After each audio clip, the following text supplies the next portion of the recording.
Bienvenue dans une nouvelle vidéo.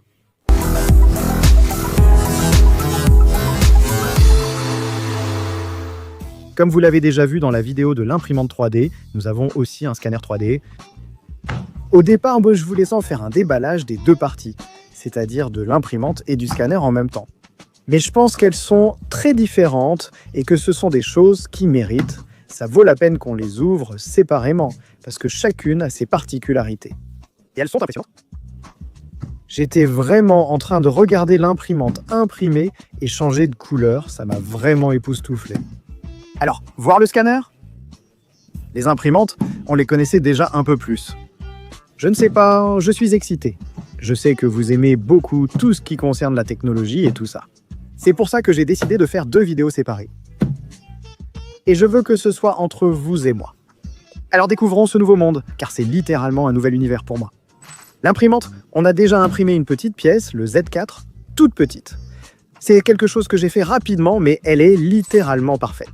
Donc, le fait d'avoir un scanner et une imprimante t'ouvre enfin le monde. Tu peux littéralement tout faire. Tout, vraiment, tu peux imprimer. Un kit carrosserie pour le Z4, un kit carrosserie pour ce que tu veux.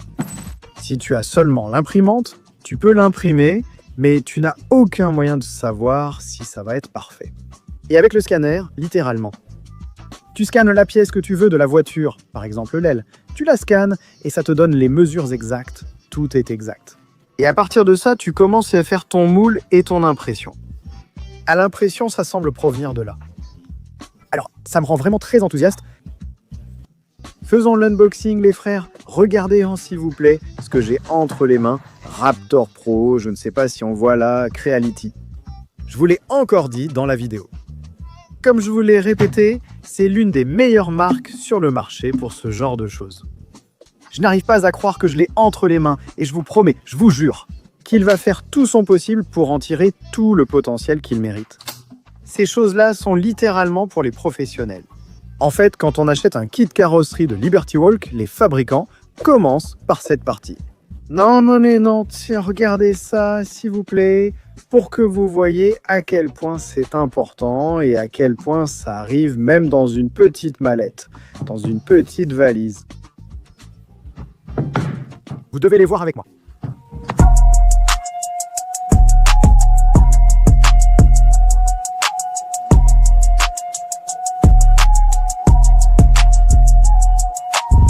Comme premier exercice, cette bouche d'aération de la climatisation est une bonne option. Qu'en pensez-vous? Il y a de nombreux petits problèmes et en réalité, la climatisation ne fonctionnera plus jamais dans cette voiture. Donc mon idée est de les boucher. Je pense que le tableau de bord aura l'air beaucoup plus propre avec cette pièce bouchée. Alors, on peut faire un essai maintenant? Voyons comment le drifter scanne. Voyons comment il est. D'après ce que j'ai compris, il faut lui mettre ces petits points qui sont réfléchissants. Et donc tu les colles et le scanner les utilise comme référence. Pour voir les courbes, la profondeur et tout le reste. Alors, je vais le scanner tout de suite sans les points. Voyons voir. Quel geste il fait, voyons comment il se comporte, voyons si les points sont vraiment nécessaires. Évidemment, avec les points, le scanner est beaucoup plus précis, définitivement. Mais bon, faisons des essais, non? Beaucoup de blabla, beaucoup de configuration et peu d'action. Alors passons à l'action, voyons comment ça se passe et espérons que tout ira bien. Allons-y, je suis nerveux. Parce que si l'imprimante est difficile à utiliser, le scanner l'est encore plus. Alors espérons que j'y arrive. Espérons que Drifter assure, c'est la réalité. Nouveau projet test. Objet normal, taille moyenne, j'imagine. Ou ce sera petit. Moyen? Je pense que petit fait référence à des choses vraiment petites. Géométrie, texture, géométrie. Bien, scan. Là, c'est comme si, oui. Je dois absolument mettre les petits points, mais et quand est-ce qu'il va scanner? Quand? Voyons. Play. Là, on est déjà en train de scanner. On va lui mettre quelques petits points. Allez, tentative numéro 2. Tentative numéro 2, avec beaucoup plus de petits points. Plusieurs petits points. Il semble avoir la varicelle. Voyons comment ça évolue. Mettons l'ordi là où vous le verrez bien. Essai numéro 1, mode laser bleu. J'ai aimé. Il a 2 modes. Ce scanner, vous avez vu qu'il a cette petite lumière bleue? C'est vraiment le top, le plus moderne, le plus cool qu'il y ait. Tout à l'heure, j'utilisais un autre mode à infrarouge, mais celui-ci a beaucoup mieux marché. On va donc l'utiliser encore une fois. On va suivre tout ce qu'il nous dit, parce que je ne sais pas si vous avez remarqué, mais ici, il nous donne des instructions tout le temps. Perte de suivi, s'il vous plaît. Alors, on le met là où il y a le plus de petits points. Cette petite barre nous indique si nous sommes trop loin, d'accord. C'est là où se trouve le spot, ou si nous sommes trop près, si nous sommes trop près. Elle va devenir rouge si nous sommes trop près, et bleu si nous sommes trop loin. On veut le voir, et ici aussi ça devient rouge et bleu, donc on veut que ce soit vert. Là, il est écrit meilleur, on appuie sur jouer, entrer, et c'est parti. Ce n'est pas du tout facile, hein? Il est crucial d'avoir une excellente précision, regarde ici. Meilleur, oh là, les gars, je crois que j'ai choisi une très mauvaise pièce. Pour commencer, cette pièce est pour les professionnels, il me faut quelque chose de beaucoup plus basique, vous ne pensez pas? Regarde, ça avance bien, au final, ce n'est pas moi qui fais le travail, c'est mon Raptor Pro. Regarde, je suis déjà sorti et il te dit « Eh papa, ne sors pas !» Il a du mal, hein? Là, vous avez vu. Observez la pièce, il n'y a pas beaucoup de petits points, l'idéal serait d'en mettre à chaque fente. Pour qu'il le détecte, pour qu'il sache où il est, mais allez, on fait bien les choses, on fait vraiment du bon travail. J'ai pensé scanner un petit aileron pour le Z. Qu'en dites-vous? Qu'est-ce que vous pensez de lui mettre un petit aileron? De canard? Bien, drifter. Et là, si tu pars de l'autre côté, comme si la fente, comme si elle avait déjà compris. Elle a déjà dit « Ah, je sais ce que c'est, papa !» Ici, ça vient plus bas. Que se passe-t-il si je tords le scanner? Ok, la pièce se tord, mais... Ouh, celle-ci, c'est vraiment professionnel. Hein. C'est vraiment impressionnant. Vraiment, regarde. On est juste en train de vivre le futur. Messieurs, je vous le dis, c'est de la folie. Ça devient parfait. Avec ça, avec ce que je vois à l'écran, c'est plus que suffisant pour commencer à faire des folies. Je veux qu'il détecte cette courbe importante. Il faut bien la prendre. Allons un peu plus par ici. Oui, ben là, il la prend. Quelle folie! Il dit qu'il me manque des marqueurs. Hein. Je pense que oui, mais là, ça prend déjà forme. Parfait, non? Quelle folie! Je pense qu'il ne faut pas lésiner sur les marqueurs. Ça, je vous le dis, hein, je suis choqué, choqué. La pièce est parfaite. Ici, nous avons le premier scan. Le drifter, je pense que c'est définitivement une pièce très complexe. Je n'aurais pas dû utiliser ça pour un premier scan. Mais regardez ça, je ne sais pas quoi faire ensuite. Après ça, j'imagine que les mesures sont exactes, mais on verra pour ce que je vais en faire maintenant. C'est parfait. Je comprends qu'il faut le nettoyer. Genre, ces petits points ici, il faut les enlever, ceux à l'arrière aussi, tout ça en orange, là, il faut l'enlever. Mais c'est fou ce que je vois là, c'est de la folie. Les gars, voyons ce qu'on fait, hein, on va regarder quelques tutoriels.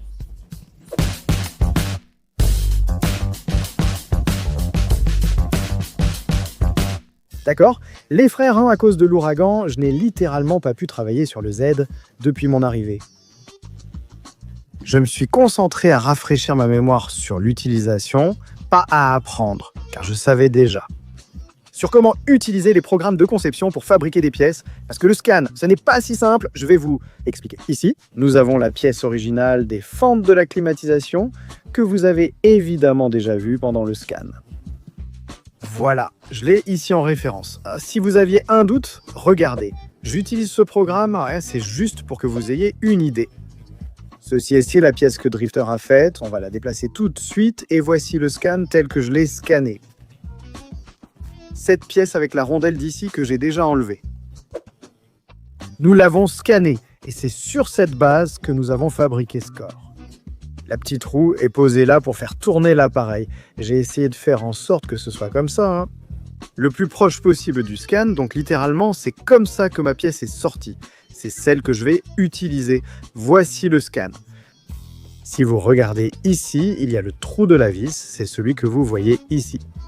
Et donc j'ai fait ici une petite modification pour mettre la vis, et voilà à quoi ça ressemble. Il va rester ce trou, évidemment, parce que c'est la vis d'origine et on ne va pas la changer. Mais bon, on l'a déjà transféré sur Reality Print, c'est là qu'on va l'imprimer, et ici on a la pièce. Frère, croisez les doigts! J'ai mis environ 2 jours à me remettre à niveau et à réapprendre à utiliser les programmes, mais je la trouve plutôt bien. Donc, allons l'imprimer sur notre Creality, les frères. Regardez ici littéralement, ah, ça me fait halluciner, il te dit comment je vais l'imprimer. Les éléments en vert sont des supports pour imprimer la partie supérieure. L'orange représente ma pièce. Je commence à imprimer des supports et la pièce. Pour que lorsqu'elle sera verticale, ou plutôt lorsque la pièce sera complètement horizontale, elle est un support sur lequel s'appuyer. Et là, eh bien, elle s'appuie déjà sur les petits arbres. Elle imprime jusqu'à la fin. C'est fou, non? On va l'imprimer maintenant.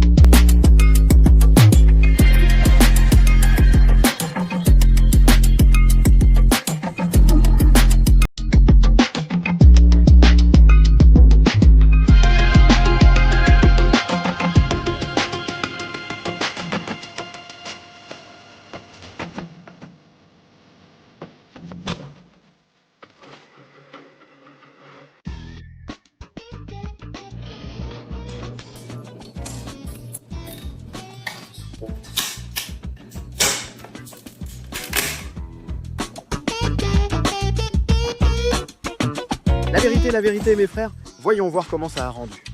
Dès le début, j'ai mal calculé la vis et elle ne rentre pas. Donc, il va falloir faire quelques modifications. La vis a deux parties, le haut et le bas. Je n'ai pas mis celle du bas car j'ai été vraiment idiot. Je n'ai pas d'autre explication, mais je voulais surtout voir la forme. Alors, comment ça a rendu? Le résultat était presque parfait. Bien sûr, l'objectif est d'avoir un rendu noir. Celui-ci, félicito. Mettons-les. La pluie ne nous arrête pas. Regardez. Je ne sais pas si vous voyez là, mais je vais vous montrer la différence. Celui-ci en rouge, je l'ai imprimé comme ça. Donc il a fait les couches de cette façon et à la fin, ça laisse cette marque. De toute façon, tu lui dis d'essayer de le laisser le plus lisse possible. Et comme ce sont de longues couches, ça reste un peu marqué. Donc celui-ci, j'ai décidé de l'imprimer comme ça et je l'ai imprimé de cette façon et on ne voit plus ces lignes. Je pense que celui-ci est bien mieux et je lui ai déjà mis sa deuxième petite vis. Celui-là n'avait que celle du haut et celui-ci a aussi en celle du bas. C'est vraiment nécessaire parce que même la pièce d'origine a un peu de flexion.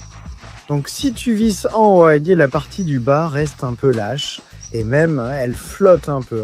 Les deux vis sont nécessaires pour une fixation solide. Nous en avons déjà placé une. Observez comment la vis s'insère.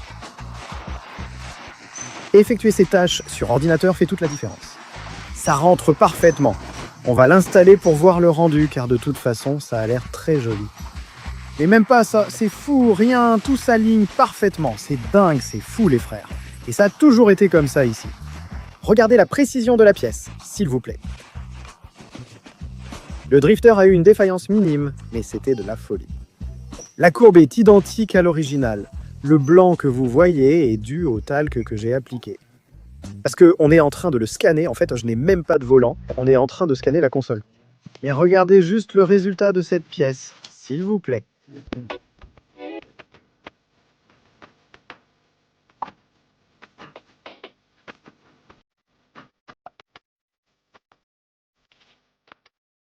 Dites-moi ce que vous en pensez les frères, comment vous la trouvez?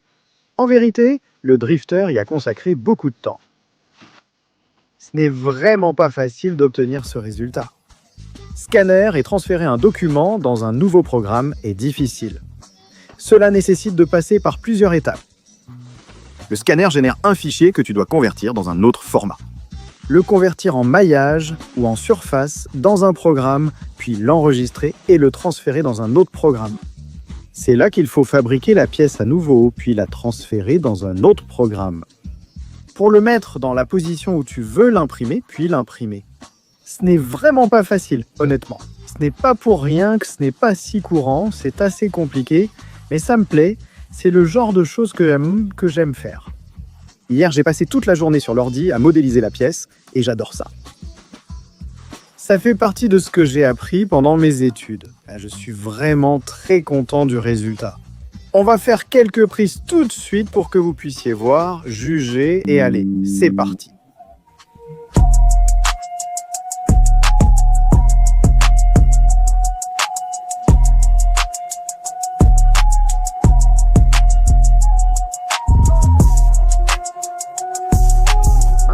Si vous vous demandez pourquoi je l'ai enlevé, en fait, j'ai l'intention de changer, de modifier le design du tableau de bord. En réalité, il n'y aura plus de climatisation, je ne vais jamais l'installer. Pour l'installer, il faudrait adapter les lignes d'origine avec le LS. Donc oublie ça, alors peut-être que vous diriez, laisse ces caches-là, ça revient au même. Et oui, j'y pense, puisque maintenant qu'on se lance dans le scan et la personnalisation. Redessiner le tableau, alors là, une partie de mon idée pour le redessin du tableau, c'est justement sans ces pièces. Donc si vous aviez ce doute, je vous le clarifie, mais dites-moi, qu'en pensez-vous? Elles sont définitivement différentes. Les pièces, je les ai faites en miroir, c'est-à-dire que j'ai fabriqué celle de gauche, puis je l'ai retournée pour l'imprimer. Je ne sais pas si elles sont identiques, celle-ci est peut-être un peu différente, car ce n'est pas moi qui l'ai fabriquée. Ça ne s'est pas du tout aligné de la même façon. Alors regardez, ici de ce côté, ça ne s'aligne pas, de ce côté non plus, et ici il manque aussi un petit peu. Donc si vous regardez bien, l'original est plutôt comme ça, celle-ci est plus ouverte, donc tout le reste est correct. Plutôt bien franchement, mais oui, cet espace est très grand, et de ce côté, non. De ce côté, ici en haut littéralement, il n'y a pas d'espace, et ici c'est rien. Ou, d'un côté c'est bien, c'est le côté que j'ai conçu. Mais comme je l'ai fait en miroir de l'autre côté, ça ne correspond pas. J'aurais dû scanner cette pièce et fabriquer une nouvelle pièce en me basant sur ce côté. Mais bon, c'est plutôt acceptable. Peut-être qu'un jour où je n'aurai rien à faire, je la referai. Mais pour le moment, elle est parfaite. Sur cette chaîne, nous sommes perfectionnistes et nous aimons montrer ce que nous avons si bien réussi, même si c'est peu. Il y a beaucoup de chaînes là dehors où on ne te montre que le côté joli. Et voilà, ma voiture est terminée. Et la voiture est comme ça. Ça ne vaut rien du tout. Donc ici, on aime montrer ce qui est bien et ce qui est mal, et essayer de corriger petit à petit. Si ce n'est pas corrigé, on dit « ça restera comme ça ». Mais bon, de ce côté-là, ce n'est pas resté comme j'aurais aimé que ça soit. Et maintenant que je regarde la pièce, oui, elle est un peu différente de ce qu'elle aurait dû être. Mais bon, souvenez-vous que mon idée est de redessiner tout le tableau. Donc de toute façon, cette pièce que vous voyez ici ne sera plus visible. Éventuellement, dans 1 an, cette pièce ne sera plus là.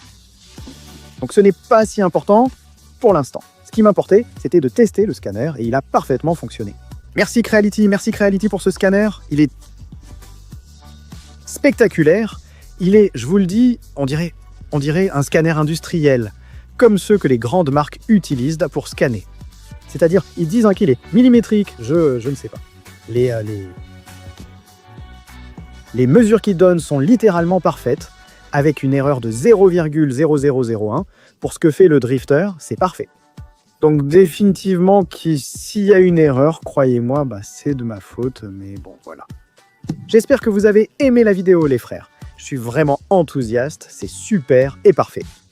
Le but de cette vidéo était de tester le scanner. Impressionnant, j'ai déjà envie de scanner toute la voiture. Comme vous pouvez le voir, nous faisons des essais parce que, comme je vous l'ai déjà dit, la couleur noire n'est pas idéale pour le scanner. Alors ils te disent de mettre un spray ou d'en mettre. Ce que vous voyez là, c'est du talc, parce que j'ai fait un mélange de talc et d'eau que j'ai vaporisé, comme quelqu'un que j'ai vu faire. Et donc, espérons que ça prenne les bonnes mesures. Mais bon, dites-moi ce que vous en avez pensé. J'espère que vous avez aimé la vidéo, je n'y arrive pas.